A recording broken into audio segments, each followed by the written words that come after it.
Hello friends, welcome to SV Philosophy. Today, in this video, we will talk about metaphysical view of Charvaka Philosophy, which is a very important part of Indian philosophy.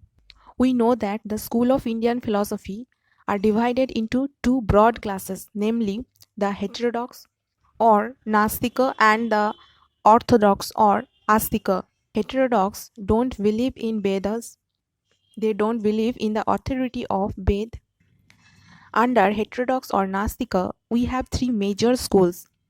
These are the Charvakas, the Buddhas, and the Jainas. So today we would be focusing on the Charvaka philosophy, especially the metaphysical view of Charvaka school. Metaphysics is the theory of reality, which deals with reality. The Charvaka philosophers were uncompromising supporter of materialism. They supports materialism. Charvaka, the founder of this system, was known as Brihaspati, and he gave the logical validity to eat, drink, and enjoy. He accepts only one valid source of knowledge, that is, perception or pratyaksha, and denies all the spiritual entities, including soul, God, heaven, hell, etc.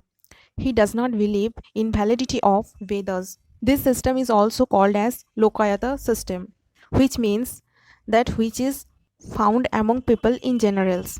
Now, the metaphysical view of the Charvaka philosophers is a direct consequence of their epistemological view that perception is the only reliable source of knowledge. Perception is the only reliable source of knowledge. According to Charvaka system, matter is the only reality. Only reality. What is the only reality? Matter is the only reality. That's why we call them materialist.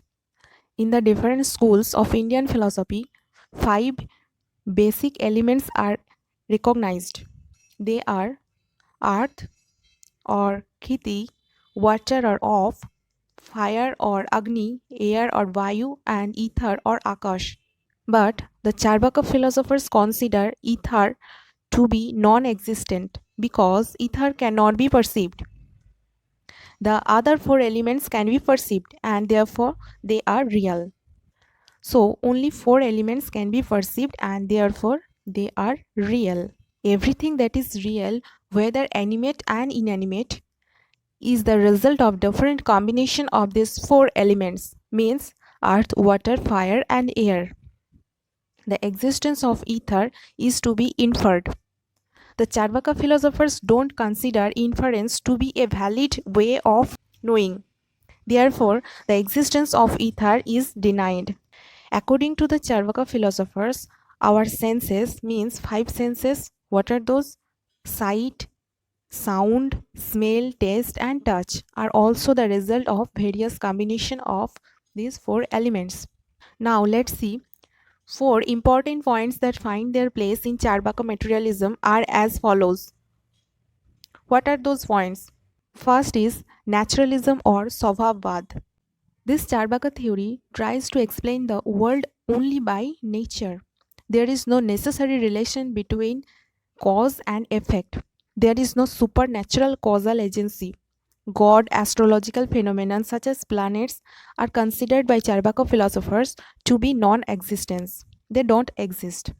Everything is ultimately determined by its own nature. For example, the nature of fire is heat, the nature of water is coolness. Next is mechanism or darshan. Darshan means they deny the existence of conscious purpose behind the world and explain it as a mere mechanical or fortuitous combination of elements. That means we can say that these four elements acts according their own will. Here, Svabhavad and darshan are quite related terms. Next, Cārvāka philosophers rejected the existence of God. They say that there is no God. God is a fiction. God's existence cannot be perceived. Many philosophers argue that God is the creator of the universe.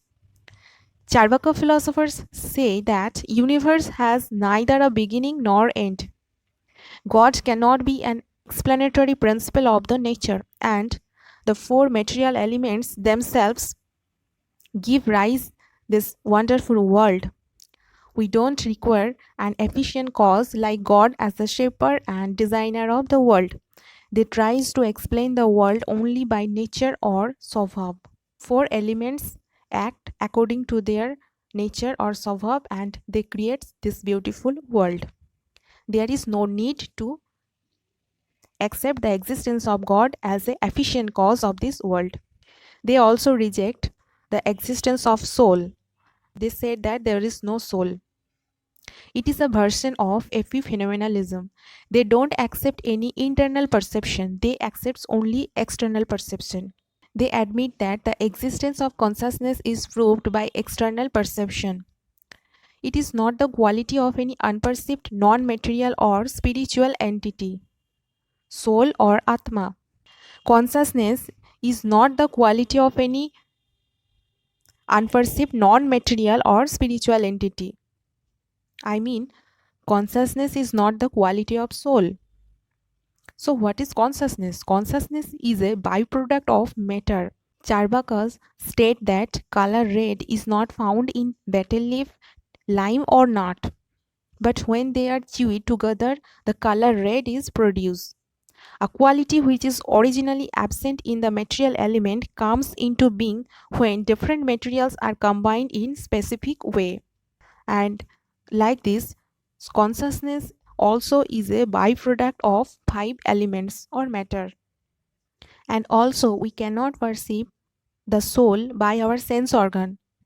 That is why they don't accept the existence of soul. And consciousness is also not the quality of soul.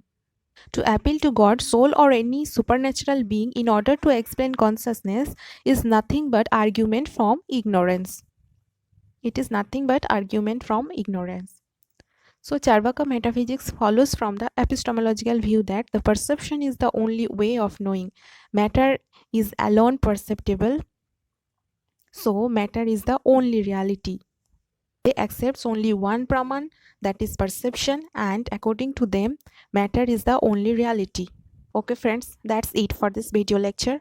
I tried to explain each and every points more clearly and I hope you like this session. You can comment and share your opinion in the comment section, and for more videos on philosophy, you can subscribe our channel. Thank you so much.